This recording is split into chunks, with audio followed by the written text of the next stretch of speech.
에스겔 34장 읽겠습니다.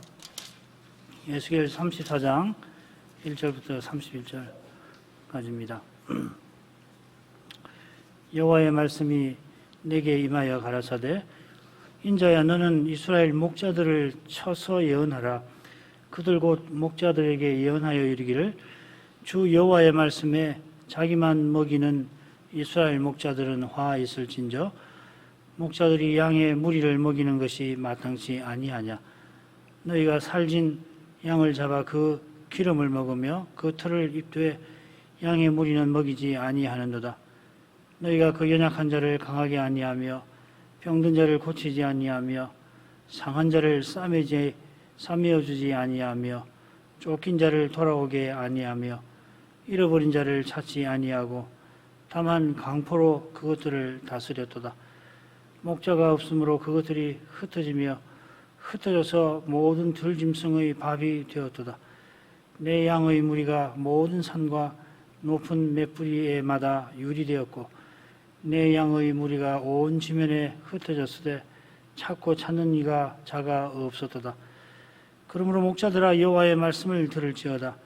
주 여호와의 말씀에 내가 나의 삶을 두고 맹세하노라. 내 양의 무리가 노략거리가 되고 모든 들짐승의 밥이 된 것은 목자가 없음이라. 내 목자들이 내 양을 찾지 아니하고 자기만 먹이고 내 양의 무리를 먹이지 아니하였도다. 그러므로 너희 목자들아 여호와의 말씀을 들을지어다. 주 여호와의 말씀에 내가 목자들을 대적하여 내 양의 무리를 그들의 손에서 찾으리니 목자들이 양을 먹이지 못할 뿐 아니라 그들이 다시는 자기를 먹이지 못할지라. 내가 내 양을 그들의 입에서 건져내어서 다시는 그 식물이 되지 않게 하리라. 나 주 여호와가 말하노라. 나 곧 내가 내 양을 찾고 찾되 목자가 양 가운데 있는 날에 양이 흩어졌으면 그 때를 찾는 것 같이 내가 내 양을 찾아서 흐리고 캄캄한 날에 그 흩어진 모든 곳에서 그것들을 건져낼지라. 내가 그것들을 만민 중에서 끌어내며 열방 중에서 모아 그 본토로 데리고 가서 이스라엘 산 위에와 시냇가에와 그 땅 모든 거주지에서 먹이되 좋은 꼴로 먹이고 그 우리를 이스라엘 높은 산 위에 두리니 그것들이 거기서 좋은 우리에 누워 있으며 이스라엘 산 위에서 살진 꼴을 먹으리라. 나 주 여호와가 말하노라. 내가 친히 내 양의 목자가 되어 그것들로 누워 있게 할지라. 그 잃어버린 자를 내가 찾으며 쫓긴 자를 내가 돌아오게 하며 상한 자를 내가 싸매어 주며 병든 자를 내가 강하게 하려니와 살찐 자와 강한 자는 내가 멸하고 공의대로 그것들을 먹이리라. 나 주 여호와가 말하노라. 나의 양떼 너희여 내가 양과 양의 사이와 수양과 수염소의 사이에 심판하노라.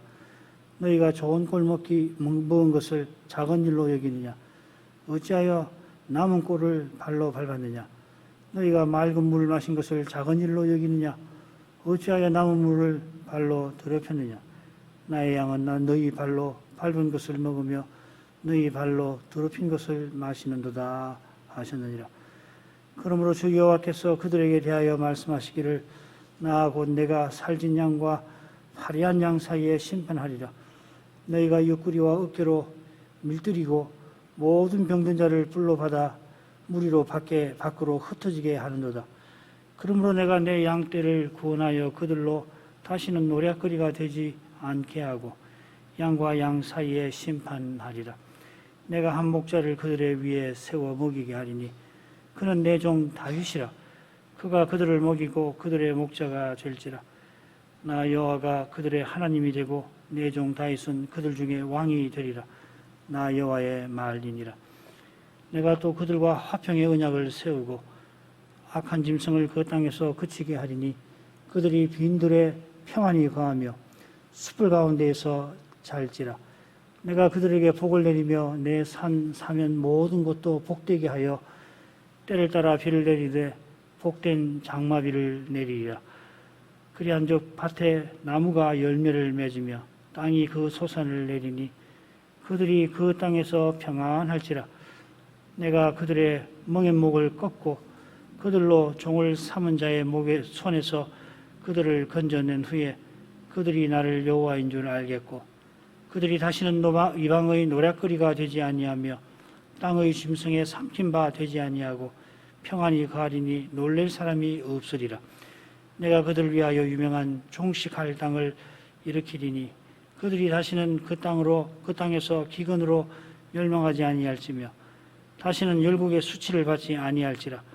그들이 나 여호와 그들의 하나님이 그들과 함께 있는 줄을 알며 그들 곧 이스라엘 족속이 내 백성인 줄 알리라.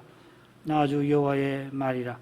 내 양 곧 내 초장의 양 너희는 사람이요 나는 너희 하나님이라. 나 주 여호와의 말이니라. 우리가 지난주까지 하나님을 향한 우리의 본분을 살폈고 오늘부터는 사람을 향한 우리의 본분을 6계명에서 생각할 것입니다. 하나님을 향한 우리의 본분이 우리를 사랑하시는 하나님을 사랑하는 것이듯이 사람을 향한 우리의 본분도 하나님께서 사랑하시는 사람을 사랑하는 것입니다. 하나님께서 신실하셔서 우리를 사랑하셨으니 하나님께서 우리에게 바라시는 사랑을 우리가 드러내어서 하나님께 신실해야 합니다. 계명을 지키며 사는 것입니다. 우리가 하나님께 신실할 하나님을 향하는 그 길은 그분의 사랑에 있습니다. 이런 사랑에서 제5계명이 권하는 공경을 살필 것입니다. 이 제5계명을 유대교에서는 하나님을 향한 본분에 포함시킨다는 거 알고 계실 것입니다.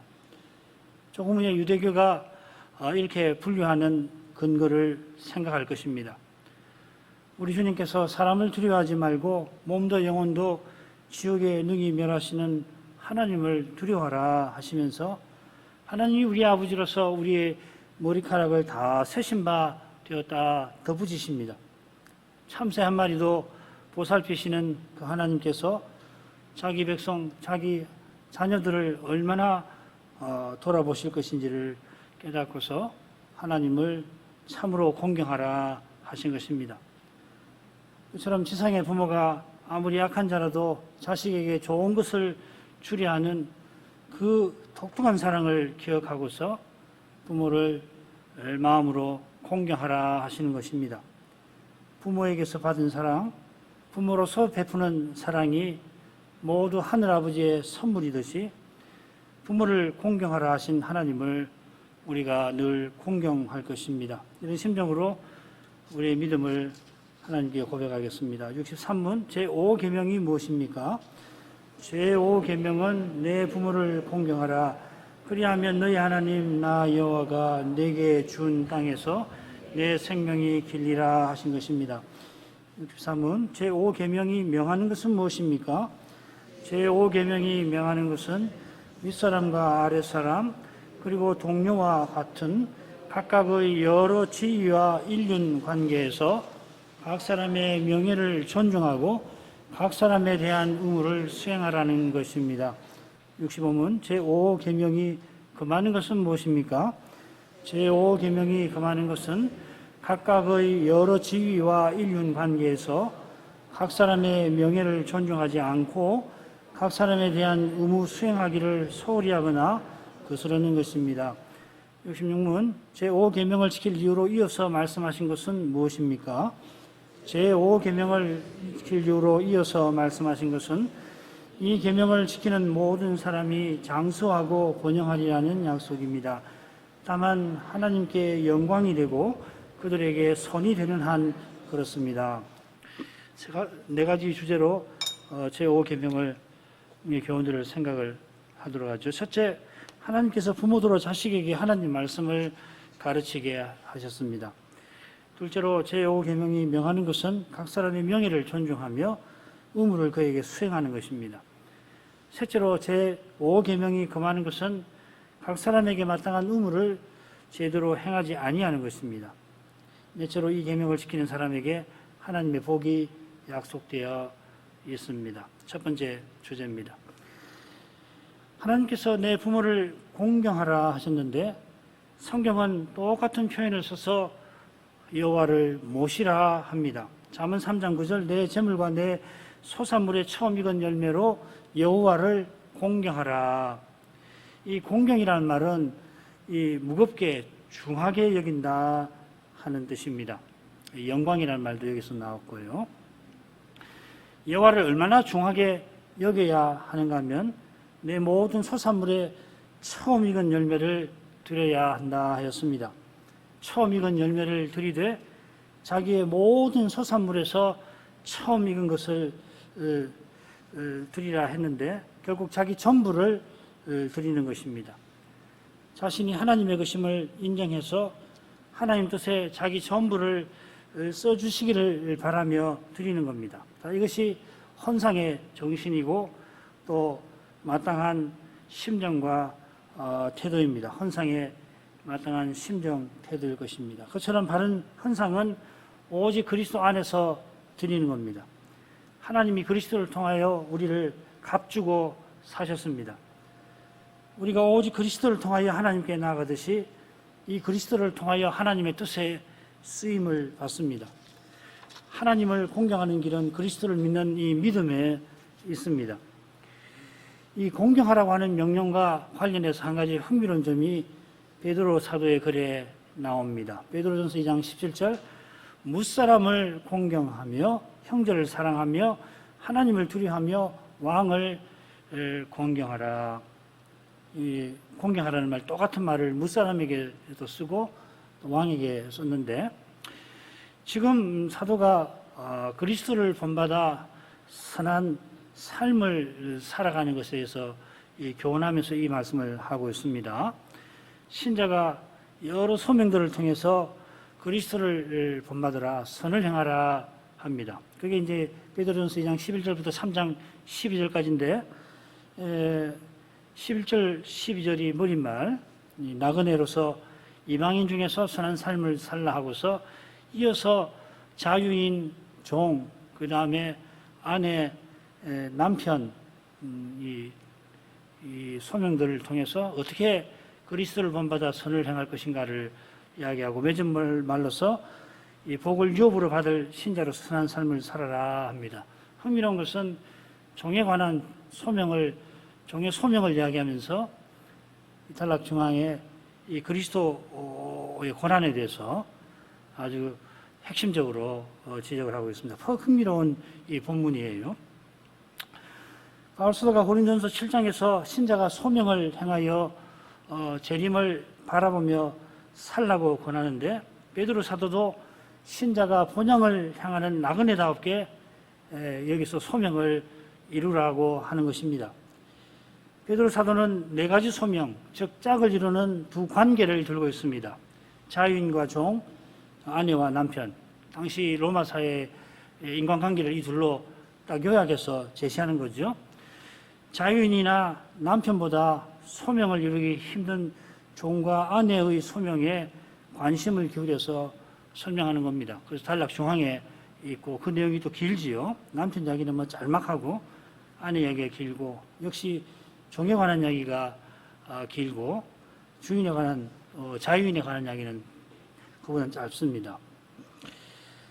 그러니까 이 사도가 이 땅에서 소명을 이루기 어려운 그러한 분들을 예정을 가지고서 교환하고 있는 거죠. 아무튼 이제 자유인으로서 소명을 이루며 사는 길을 인용한 말씀에서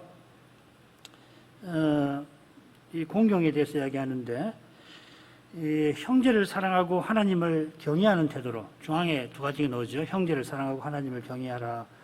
그러한 태도로 무사람을 공경하되 왕을 특별히 공경하라 하는 겁니다. 형제를 사랑하고 하나님을 경외하는 것이 이 계명의 두 강령을 요약한 것입니다. 계명의 정신을 쫓아서 그러니까 하나님을 사랑하고 이웃을 사랑하는 태도로 무사람을 공경하라 하는 겁니다. 당시 이 무사람을 대표하는 인물이 왕이니까 왕을 공경하라. 그래서 베드로 전서 2장 13, 14절에 보면은 왕이나 특히 왕이나 방백들에게 순복하라 그 이야기를 먼저 해요. 그러고서 너희의 선행으로 어리석은 자들의 무식한 말을 막는 것이 하나님의 뜻이다. 그게 핵심 교훈이고 그와 짝을 이루는 이야기가 16, 17절에 나오고 있습니다. 특별히 왕을 공경하라 이렇게 되어 있습니다. 로마 제국의 시민으로서 그리스도를 믿었으니 이제 하나님의 계명을 받들 그리스도의 종이 된 것입니다. 그리스도의 종답게 그는 주께서 인간에 세우신 제도를 권위를 존중하되 무사람을 공경하여 선을 이룹니다. 주께서 각 사람에게 주신 가치나 권위를 귀하게 여기라 하는 겁니다. 그런 점에서 주께서 세상 유지를 위하여 심지어 칼까지 주신 왕이나 방백을 공경할 것입니다. 그러면은 부모에게 주신 본이나 가치는 무엇이겠습니까?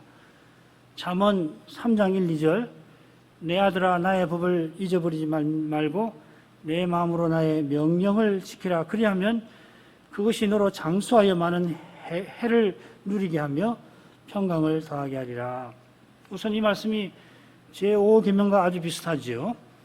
제5계명에서 하나님께서 내 부모를 공경하라 명령하시고 내 명령을 지키면은 내가 준 땅에서 장수할 것이다 하셨는데 잠언의 아버지도 아들에게 명령하고 내 명령을 지키라. 그러면은 아들 너가 장수할 것이라 약속합니다. 마치 잠언의 아버지가 십계명 내리시는 하나님과 비슷한 지위에 있는 것처럼 느껴질 정도입니다. 바로 이런 말씀에 근거하여서 유대교가 제5계명을 하나님을 향한 본분에 포함시킨 줄로 압니다. 요컨대 부모의 권위가 하나님께서 인간에 세우신 모든 제도, 권위의 근간을 이룹니다. 이것은 구약시대에 중부자들을 아버지라고 부른 데에서도 확인됩니다.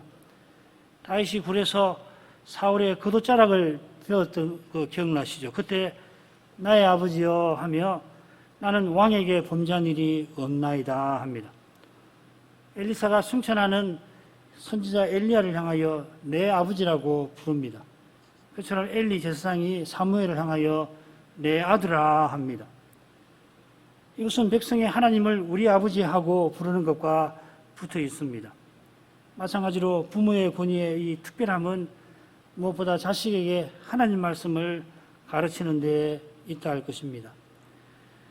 아울러서 하나님이 부모에게 이런 각별한 권위를 주신 것은 자식을 각별히 사랑하는 마음을 주신 것과 붙어 있습니다.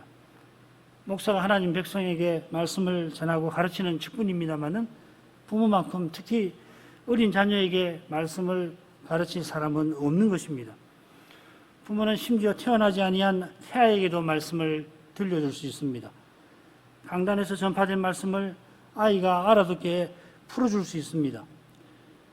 그처럼 무엇보다 부모가 믿음의 길을 걸어가는 그 삶을 통하여 함께 살아가는 자녀에게 말씀을 생생하게 전합니다.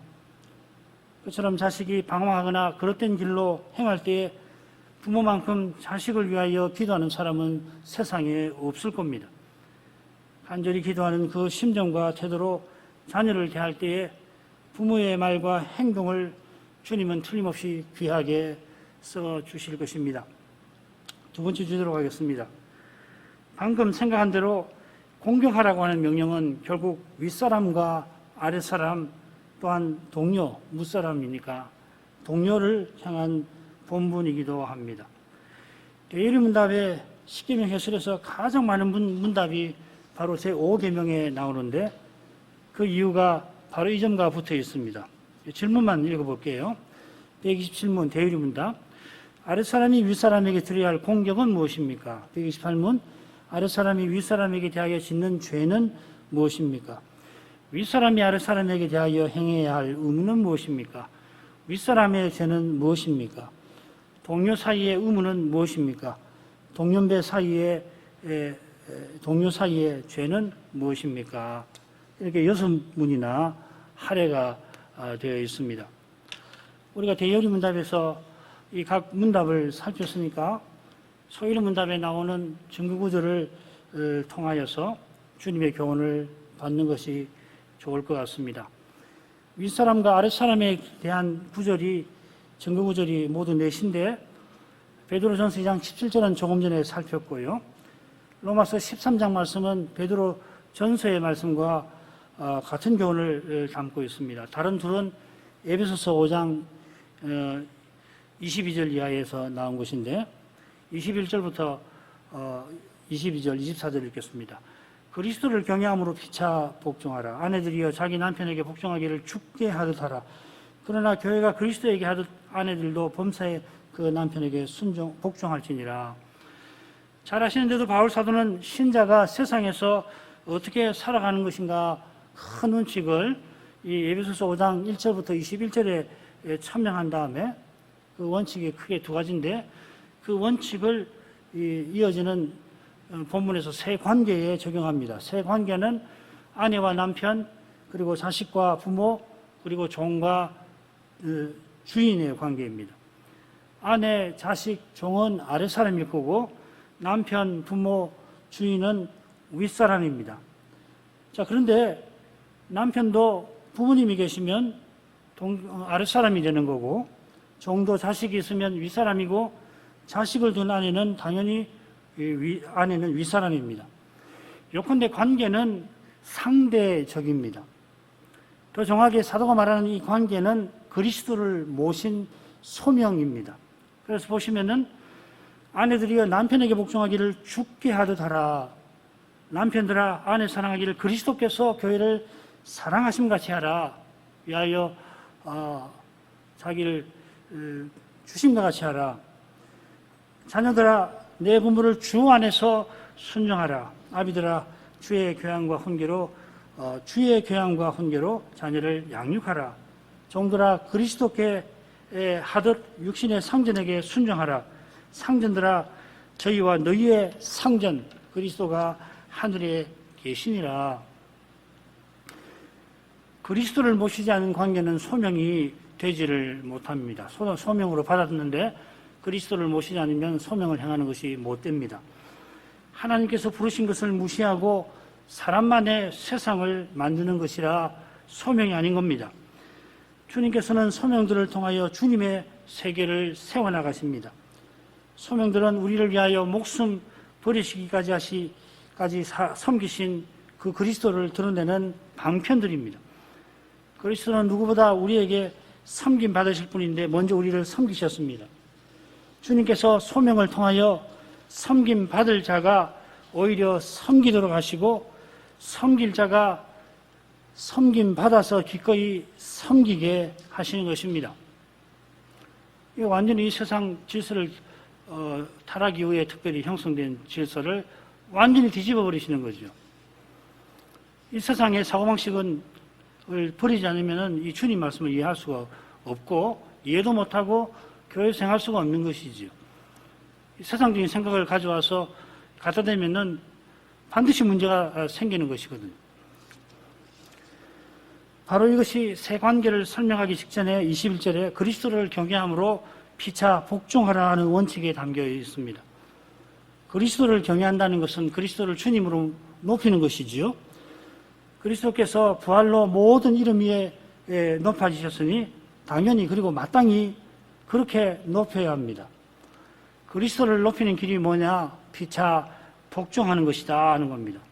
복종이라고 하는 것은 서로에게 기꺼이 종이 되는 것이죠. 서로 섬기는 것입니다. 남의 아래에 내려간다는 말이죠. 복종이라는 말 자체가. 누구 아래에 선다 하는 이야기입니다. 아래에 서서 받들어 모신다 하는 말입니다. 좀 더 정확하게 표현하면 그리스도께서 우리를 섬기시듯이 섬기는 겁니다. 이 원리가 세 관계 중에 특별히 남편이 아내를 향하는 태도에서 잘 드러났습니다. 그리스도께서 교회를 사랑하시듯이 아내를 사랑하되 자기를 위하여 주신같이 그렇게 아내를 사랑하라 하였지요. 요리문답의 설명대로 남편이 부모나 주인처럼 윗사람이 분명합니다마는 가장 윗분이신 그리스도께서 교회를 대하신 것처럼 그렇게 아내를 사랑하고 위하여 자기를 기꺼이 주어야 합니다. 그런 까닭에 피차 복종하라고 하는 원칙은 실은 에베소서 5장 1, 2절에 나오는 서로 사랑하라는 원칙과 사실상 같은 것입니다. 그러므로 사랑을 입은 자녀같이 너희는 하나님을 본받는 자가 되고 그리스도께서 너희를 사랑하신 것 같이 너희도 사랑 가운데서 행하라. 그는 우리를 위하여 자신을 버리사 향기로운 제물과 생축으로 하나님께 드리셨느니라.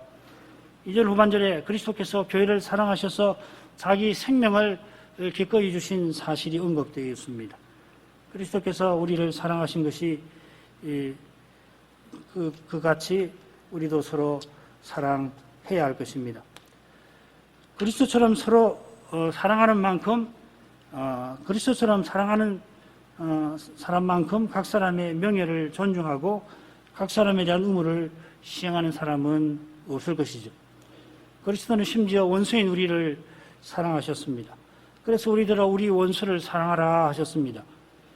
이 명령을 받드는 것이 지금 여기서 재림 전까지 지금 여기서 우리에게 주신 소명들을 가장 아름답게 이루는 길일 것입니다. 자기 원수를 사랑하는 사람은 마땅히 형제를 사랑할 것입니다.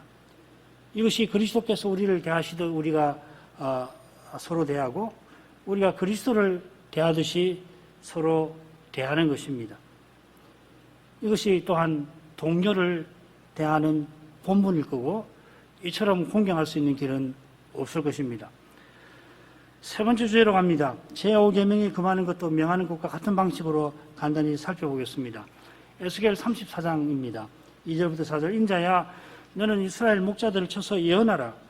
그들 곧 목자들에게 예언하여 이르기를 주 여호와의 말씀에 자기만 먹이는 이스라엘 목자들은 화가 있을진저 목자들이 양의 무리를 먹이는 것이 마땅치 아니하냐. 너희가 살진 양을 잡아 그 기름을 먹으며 그 틀을 입되 양의 무리는 먹이지 아니하는도다. 너희가 그 연약한 자를 강하게 아니하며 병든 자를 고치지 아니하며 상한 자를 싸매어 주지 아니하며 쫓긴 자를 돌아오게 아니하며 잃어버린 자를 찾지 아니하고 다만 강포로 그것들을 다스려도다. 이 말씀은 윗사람이 아랫사람에게 범하는 죄를 다룰 겁니다. 특별히 이스라엘 목자들인데 이들은 앞서 살핀 대로 백성들이 아버지라 부르는 제사장, 왕, 선자를 가리킵니다. 주님께서 너희가 악한 자라도 하시면서 아비는 자식에게 좋은 것 줄 줄 안다 하셨습니다마는 이들은 오히려 자기 배를 채우려고 살찐 양을 잡아먹고 돌보아야 할 양무리를 먹이지 아니합니다. 하나님이 자기 백성을 돌보라고 이들을 목자로 세우셨습니다마는 이들은 돌보지 아니하고 오히려 짓누릅니다. 이들이 거짓 목자들입니다. 이들이 제5계명을 얼마나 크게 어겼는데 얼마나 크게 어겼는가 하면은 그들이 오실 메시아를 본받지 아니한 만큼 그러합니다. 목자이신 하나님을 거역한 만큼 크게 어겼습니다. 일반 나라에서 정치가가 자기 백성을 약탈하는 것하고 보다도 훨씬 악하다 이 말이죠. 하나님께서 장차 자기 아들을 선한 목자로 보내십니다. 선한 목자는 양들을 위하여 목숨을 버리실 만큼 선하십니다. 양을 위하여 목숨 버리는 목자가 이 세상에 있다는 소식을 저는 들은 바가 없습니다마는 혹 있다고 하더라도 그리스도께서 우리를 위하여 십자가 지신 일에는 결코 비기지 못할 겁니다. 우리가 양입니다마는 우리는 제 길로 그릇 행한 못된 양들입니다. 세상에 목자가 혹 양을 위해서 목숨 버리는 일이 있더라도 이런 못된 양을 위해서는 그리 할 것 같지가 않습니다. 그러나 하나님께 원수로 타던 그런 죄인입니다. 죄인이니 우리가 십자가에 달려 마땅합니다. 그러나 죄 없으신 그리스도께서 우리 대신 돌아가셨습니다. 우리의 죄값을 대신 갚으셨습니다.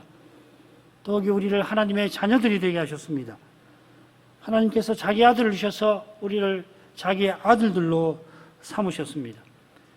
옛적에 하나님께서 목자들을 세우실 때 모세처럼 백성의 구원을 위해서라면은 자기가 생명책에서 지어지는 저주라도 받을 그런 심정으로 하나님과 백성을 섬기라 하셨습니다. 이 고귀한 뜻을 이들이 얼마나 짓밟았는지 모릅니다. 이스라엘이 이 큰 죄로 말미암아 망하고 백성이 포로 잡혀가지 않을 수가 없게 되었습니다. 장차 그리스도께서 다시 오실 때 선생된 사람들이 더 큰 심판을 받을 것이라 하였습니다. 사도처럼 선생의 소명을 잘 이루는 사람이야 주님께 합당한 상을 받겠습니다마는 구약의 거짓 목자들처럼 주의 양무리를 제대로 섬기지 못한 사람은 주님께 큰 책망과 심판을 받게 될 것입니다. 동료에 대한 의무를 소홀히 하거나 거스르는 경우로 로마서에서 한 구절을 증거 구절로 들고 있는데, 로마서 13장 8절입니다. 피차 사랑의 빛 외에는 아무에게든지 아무 빛도 지지 말라. 남을 사랑하는 자는 율법을 다 이뤘느니라. 요컨대 사랑의 빛 외에 다른 빛을 지는 것을 제5계명이 금한다 하는 뜻이겠지요. 이 신앙고백서를 작성한 이 웨스트민스터 대회의 신학자들이 참 말씀을 잘 하시는 분들인데 어떤 뜻으로 이 구절을 택했을까? 얼른 읽으면은 그렇겠구나 생각도 들지만은 좀 생각할 만한 말씀이라고 봅니다. 먼저 사랑의 빛이 무엇인가를 살펴야 할 겁니다. 이 말씀은 사랑의 빛은 저도 상관없다는 뜻 아니겠지요? 그런 뜻으로 새기면 안 됩니다. 그보다는 우리에게는 다 갚지 못할 사랑의 빛이 이미 있다 하는 말씀입니다. 이 빛은 그리스도의 십자가와 딱 붙어 있습니다. 그리스도께서 우리가 영원히 갚으려고 할지라도 다 갚지 못할 죄값을 치르셨습니다. 우리가 예컨대 주님께 무한한 빚이 있습니다. 주님께 이 빚을 조금이라도 갚는 길은 주님을 사랑하는 것일 텐데, 주님의 사랑을 받았으니 주님을 사랑하는 것은 형제를 사랑하라는 계명을 지키는 것입니다. 보는 바 형제를 사랑하지 않고 보이지 아니하는 하나님을 어떻게 사랑한다 말할 수 있느냐, 다 같은 말씀이죠. 요한1서 5장 3절에 이 말씀이 있고 요한1서 주제가 그것입니다. 우리가 아무리 주님을 사랑하더라도 받은 사랑의 빚을 다 갚지 못하는 것처럼 형제를 사랑하라는 계명도 아무리 받든다 하더라도 돌아보면 부족할 뿐입니다. 형제를 아무리 사랑하더라도 주님께 받은 사랑에 전혀 미치지를 못한다 할 것입니다. 참으로 사랑하는 사람은 이것을 이미 느낄 것입니다. 참으로 사랑하는 사람은 주님의 사랑을 참으로 맛본 사람이라 주님의 사랑에 자기의 사랑이 얼마나 미치지 못하는가를 아는 것입니다. 이것을 알지 못하면은 아직 참으로 사랑하지 아니한 거고 주님의 사랑을 여전히 제대로 맛보지 못한 것입니다. 참으로 사랑하면은 더 사랑하려 합니다. 이게 사랑의 신비이죠. 사랑은 빚을 갚는 일이지 빚을 남에게 지게 하는 일이 아닙니다. 참으로 사랑할수록 진 빚을 더 갚은 것이고 이미 주께 더 받은 것입니다. 주께 받은 것을 주는 것이 아니고 자기가 준 것을 도로 받으려고 한다면은 남에게 짐을 안기는 것입니다. 이런 사람은 참으로 준 게 아니라 오히려 주지 아니하고 받으려 하는 것이라 남에게 실로 무거운 짐을 안깁니다. 교회에 많은 사람이 있는데 한 사람이라도 왜 나를 사랑하지 아니하는가 하면은 전체 교회에 얼마나 무거운 짐이 되는지 모릅니다. 길이 없어요.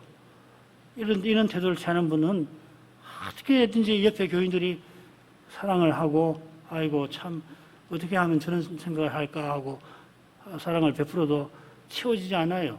채워질 수가 없어요. 자기가 사랑하지 않으면 채워지지 않아서 그런 것입니다. 주님의 사랑을 참으로 깨달으면 그런 마음이 사라져버리는 것인데 주님의 사랑을 깨닫지 못하고 사랑하지 않으니까 아무리 채워도 그때뿐이라고요. 오히려 더 요구하고 그렇게 되는 것이거든요. 그러나 모두가 주님의 사랑을 맛보고 사랑의 빚을 갚게 되면은 즉시로 모두에게 사랑을 받게 될 것입니다. 장차 우리가 그런 세계, 그런 사랑으로 가득한 세계에 들어갈 텐데 여기서도 믿음으로 행하면은 이 놀라운 세계의 신비를 조금이나마 미미하게나마 보는 거예요. 그것을 보아야 확신이 생기는 겁니다. 이런 사랑을 행하고 받아야, 아, 교회는 다르구나. 교회가 여전히 부족한 것도 많고, 나도 실로 부족한 사람이지만은 주님께서 이렇게 아무것도 아닌 나를 통해서 실로 신비한 일을 하는구나.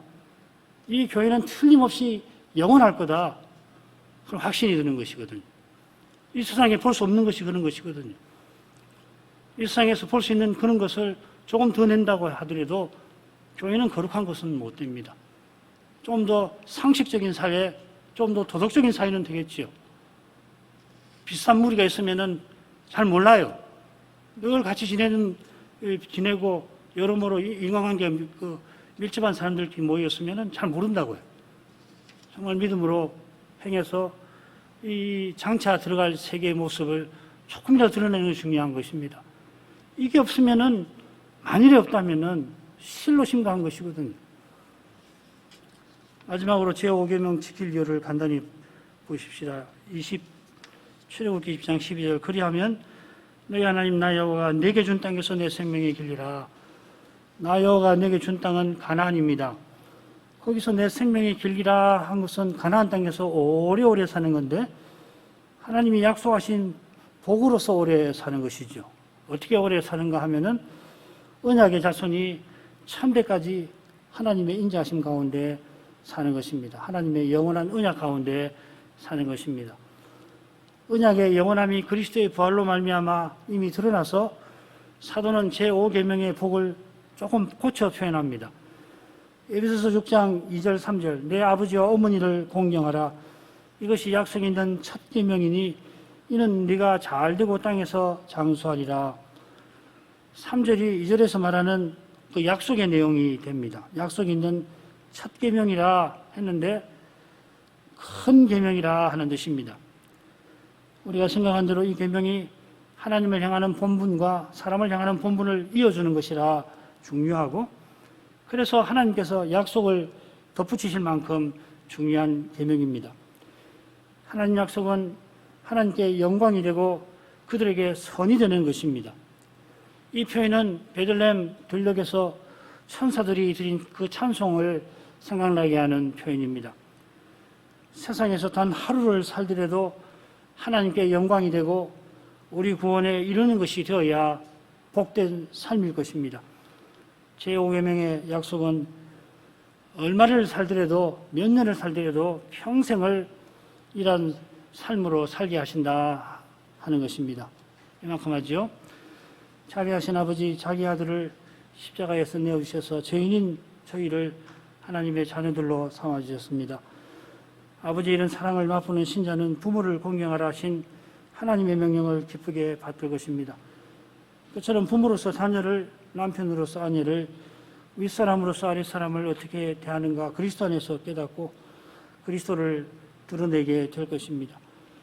하나님께서 제5계명을 비롯하여 모든 계명과 율법을 통하여 우리에게 명하시는 것이 결국 영원한 생명인 것을 깨닫게 하옵소서. 무거운 짐을 우리에게 지우게 하심이 아니요 하나님의 사랑을 더욱 맛보게 하심인 줄을 알고서 성신을 의지하여 저희가 이 계명을 받들게 하옵소서. 그처럼 지금까지 계명을 쫓아 각 사람을 마땅히 대하지 못한 것을 회개하며 사랑의 빛 외에는 아무 빛도 지지 말고 거룩한 사랑을 무사람에게 드러내어서 무사람을 공경할 수 있게 하옵소서. 예수님의 이름으로 기도합니다. 아멘.